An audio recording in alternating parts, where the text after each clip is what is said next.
आज आपण धम्मपदातील 262 आणि 263 ह्या गाथांचा अभ्यास करणार आहोत. ह्या गाथांमध्ये भगवंताने सांगितले की सौंदर्य रूपाने मनुष्य साधुरूप होत नाही, आणि दुसऱ्या गाथेत सांगितलेले आहे की दोषरहित सुज्ञालाच साधुरूप समजावे. नवा कर्णमतेन वन्न पोखरतायवा साधुरूपो नरो होती इसुकी मच्छरी सठो. उत्तम वक्ता आणि रूपाचे लाभे सौंदर्ये जरी तो नर साधू नसे कधी जो ईर्ष्यालू अनाचारी. जो ईर्ष्यालू, मत्सरी आणि अनाचारी आहे तो केवळ वक्ता असल्याने किंवा सुंदर रूप असल्याने साधुरूप होऊ शकत नाही. यश चेतन समुच्छिन्नं मूलघच्चं समूहतं सवंत दोषो मेधावी साधुरूपोती उच्यते. हे विकार ज्याच्या चित्तातून नष्ट जाहले मुळातून दोषरहित अशा सुज्ञाला घ्यावे साधुरूप समजोनी. ज्याच्या अंतरातून हे ईर्ष्या, मत्सर इत्यादी जड मुळापासून नष्ट झाले तो दोषरहित मेधावी पुरुष साधुरूप समजला जातो. तर ह्या गाथा भगवंतांनी केव्हा म्हटल्या? अनाथ पिंडकाच्या जेतवन विहारी विहरत असताना तथागतांनी वरील दोन्ही गाथा काही भिक्षूंना उद्देशून म्हटलेल्या आहेत. एकदा काही तरुण भिक्षू आणि श्रामणेर आपल्या धम्मचर्येत उपाध्यायांचे चिवर रंगवण्याचे व इतरही कामे करत असत. काही इतर भिक्षू हे पाहून त्या उपाध्याय भिक्षूंची ईर्ष्या व मत्सर करू लागले व विचार करू लागले की आम्हीही श्रामणेरांना व तरुण भिक्षूंना शिकवण्यात कुशल आहोत, परंतु आम्हाला अशी सुविधा उपलब्ध नाही. आपण शास्त्राकडे जाऊन निवेदन करायला हवे की म्हणते आम्ही सुद्धा धम्म शिकवण्यात कुशल आहोत. तेव्हा त्या युवक भिक्षू व श्रामणेरांना आज्ञा द्या की ते आपल्या उपाध्यायाकडून शिकून त्याचे उच्चारण इतरांकडे न करता फक्त आमच्याकडेच करावे, जेणेकरून आमचा लाभ व सत्कार वाढीस लागेल. शास्त्रांनी त्यांचे विचार ऐकून म्हटले, भिक्षूंनो, माझ्या ह्या धम्मशासनातील परंपरेने लाभ सत्कार तर मिळतच असतात, मात्र आता तुम्ही मला लाभ सत्काराचे अत्यंत लोभी दिसत आहात, आणि असल्यामुळेच तुम्ही सांगता म्हणून किंवा तुम्ही इतरांना शिकवण्यात हुशार आहात म्हणून किंवा तुम्ही उत्तम वक्ते आहात म्हणून तुम्हाला साधू किंवा सत्पुरुष किंवा शीलवान मानता येत नाही. ज्यांच्यामध्ये तुमच्यासारखी ईर्ष्या, मत्सर इत्यादी धम्म नाहीत, यांनी अर्हतत्वाच्या मार्गातून ह्या विकारांना नष्ट करून टाकले, जे प्रज्ञेने समन्वित आहेत, त्यांना मी साधू समजतो. असे म्हणून वरील 2 गाथा भगवंतांनी म्हटल्या, ज्याचा थोडक्यात अर्थ असा: जो दुसऱ्यांप्रती ईर्ष्यालू आहे, पदभ्रष्ट आहे, मत्सराने ओतपोत भरलेला आहे, असा मनुष्य केवळ उत्तम वक्ता आहे किंवा रूप सौंदर्याने संपन्न आहे म्हणून साधुरूप समजण्यास योग्य नाही. मात्र ज्याचे हे दोष नष्ट झालेले आहेत, मूळतः नष्ट झालेले आहेत, असा निर्दोष निर्विकार शुद्ध साधकच साधुरूप समजला जातो. वरील अर्थाच्या दोन्ही गाथा ऐकून बरेचसे उपस्थित उपासक श्रोतापत्ती फलात प्रतिष्ठित झाले.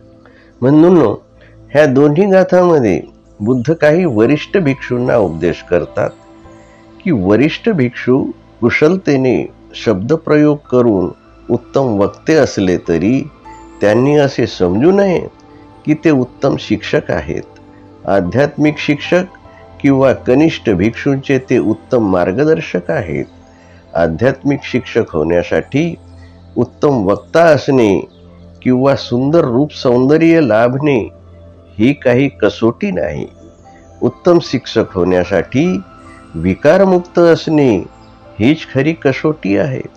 भगवंतांनी त्यांच्या जीवनभर आध्यात्मिक तसेच सांसारिक अडचणीवर मात करणारा उपदेश वेळोवेळी दिला आणि त्यांनी नुसता उपदेशच केला नाही तर त्याप्रमाणे ते जगले.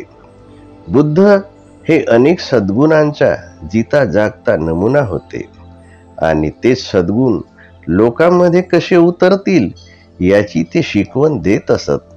45 वर्षाच्या त्यांच्या यशस्वी धम्मशासनात त्यांचे प्रत्येक उपदेशिलेले शब्द स्वतः कृतीत उतरवले.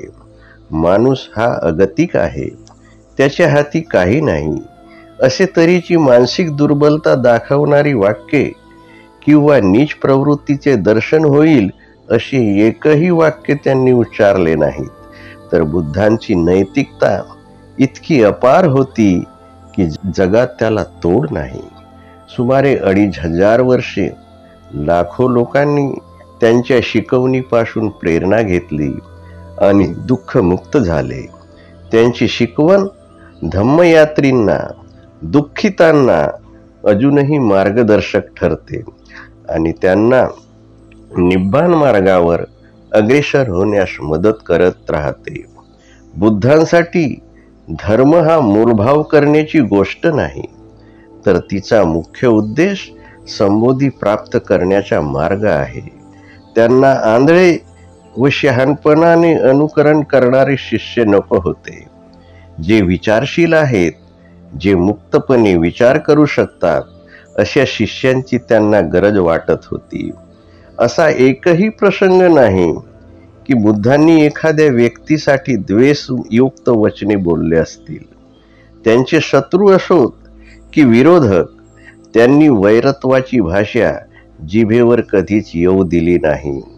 काही द्वेषमूलक विचार करणारे लोक बुद्धांच्या आजूबाजूला वावरत असताना त्यांना ठार मारण्याचाही त्यांनी प्रयत्न केला, परंतु बुद्धांनी त्यांना कधीही शत्रू मानले नाही. म्हणजे ज्या लोकांनी बुद्धांना ठार मारण्याचा प्रयत्न केला पण ते त्यांना कधी शत्रू समजले नाही. देवदत्तानेही तसाच प्रयत्न केला परंतु त्याला सुद्धा त्यांनी शत्रू मानले नाही, तर त्याच्याबद्दल त्यांनी करुणा दाखवली. बुद्ध एकदा म्हणाले, रणभूमीवरील हत्ती ज्याप्रमाणे त्याला लागलेले बाण सहन करतो त्याप्रमाणे मी सुद्धा लोकांच्या शिव्या आणि द्वेषमूलक शब्द सहन करीन. जगाच्या इतिहासात मनुष्य, प्राणी किंवा सर्व सजीवांच्या उन्नतीसाठी बुद्धा इतके स्वतःला समर्पित करणारे एकही उदाहरण सापडणे कठीण. सम्यक संबोधी प्राप्तीपासून तर जीवनाच्या शेवटपर्यंत बुद्ध मानवतेच्या उद्धारासाठी रात्रंदिवस अथक परिश्रम करीत झटले. 24 तासाच्या दिवसातून त्यांनी फक्त 2 तास झोप घेतली. त्यांच्या महापरिनिर्वाणाला आज 25 शतके उलटून गेली, तरी प्रज्ञा आणि करुणेचा त्यांचा संदेश अजूनही शुद्ध स्वरूपात अस्तित्वात असून मानवजातीला मार्गदर्शक ठरत आहे. हा संदेश अजूनही निर्णायकरित्या मानवजातीच्या मैत्रीपूर्ण ध्येयासाठी प्रभावशाली ठरत आहे. बुद्ध महाकारुणिक होते. ज्या मैत्री आणि करुणेने त्यांनी ह्या जगाला प्रकाशित केले. निब्बाण प्राप्तीनंतर बुद्धांनी अमूर्त संदेश ह्या जगाला दिला. तो आजही मोठ्या संख्येने लोक अंमलात आणीत आहेत. आज जगासमोर विश्वशांतीची समस्या येऊन ठेपलेली आहे. कारण आधुनिक विज्ञानाने अत्यंत विनाशक अशा हायड्रोजन बॉम्बची निर्मिती केली असून क्षणात हे जग बेचिराग करण्याची क्षमता त्यात आहे.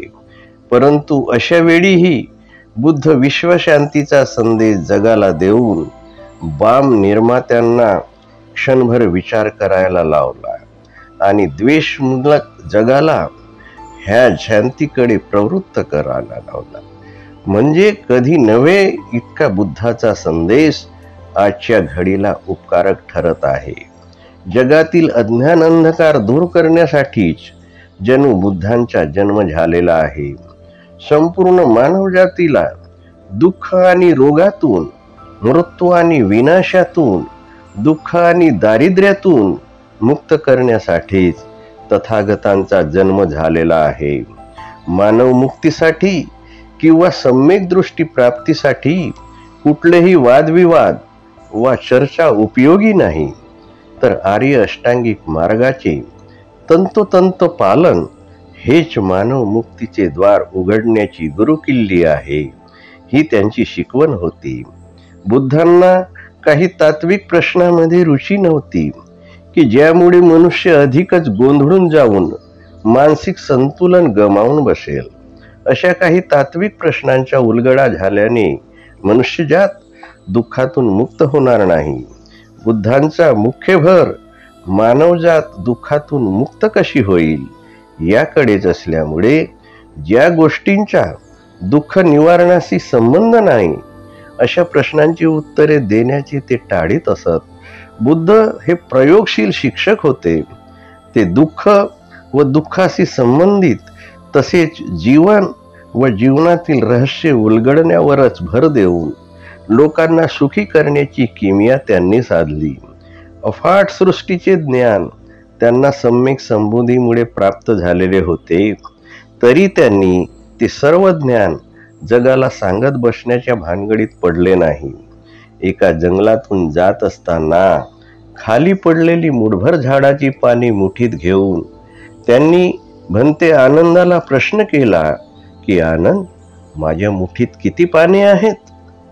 आनंद उत्तरला, भगवान, 5-7 मोजण्या इतकीच पाने आहेत. भगवंतांनी आनंदाला पुन्हा विचारले, आणि आनंद, जंगलात अशी किती पाने असतील?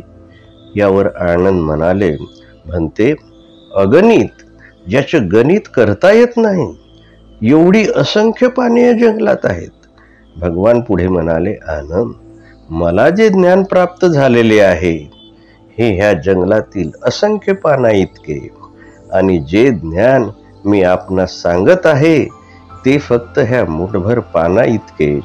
कारण मनुष्याचे जीवन अत्यंत अल्प आहे. त्याची ग्रहणशक्ती अल्प आहे.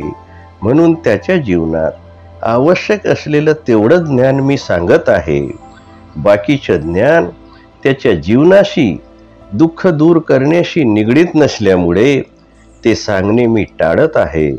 मी जेवढे सांगितले तेवढेच मानवाने अंगीकार केले तरी त्यांचं जीवन सफल होईल. म्हणूनच आपण प्रतिज्ञा करूया की दुःख मुक्तीशी संबंधित असलेला बुद्धांचा संदेश अंगीकारून आपले जीवन सफल करू. ज्या गोष्टींचा दुःख मुक्तीशी संबंध नाही अशा गोष्टी टाळू. कारण जीवन अत्यल्प आहे. ह्या अत्यल्प जीवनात मानवाला सर्वच काही साध्य करण्यास वेळ अपुरा पडेल. अशा तऱ्हेने भगवंतांनी हा उपदेश साऱ्या जगाला दिला. त्यांनी दुःख सांगितले, पण दुःख नुसते सांगून ते गप्प बसले नाही. दुःखाला कारण आहे हे पण शोधले, आणि दुःखाचा निरोध होऊ शकतो हे पण शोधले, आणि त्या दुःखाला नष्ट करण्यासाठी जो मार्ग आहे तो आर्य अष्टांगिक मार्ग पण भगवंतांनी दिलेला आहे. म्हणजे 4 आर्य सत्याचा भगवंतांनी शोध लावला. परंतु काही साहित्यिकांनी, काही ह्या भारतातील विचारवंतांनी, काही ब्राह्मण विचारवंतांनी त्यांना दुःखवादी ठरवून ह्या भारतातून त्यांना घालवून दिले. ही फार खेदाची गोष्ट ह्या भारत देशासाठी झालेली आहे. तर सर्वांना विनंती आहे, भगवंताचा उपदेश पुन्हा ग्रहण करून ह्या देशाचं नंदनवन करा, अशी सर्वांना विनंती आहे. आपण ह्या चॅनलला सबस्क्राईब करून आम्हाला ही प्रेरणा द्या, जेणेकरून आम्ही अजून काही व्हिडिओ आपल्यासाठी अवश्य सादर करू. तर हे चॅनल सबस्क्राईब करा, लाईक करा आणि काही कमेंट्स असल्या तर अवश्य द्या. धन्यवाद. जय भीम.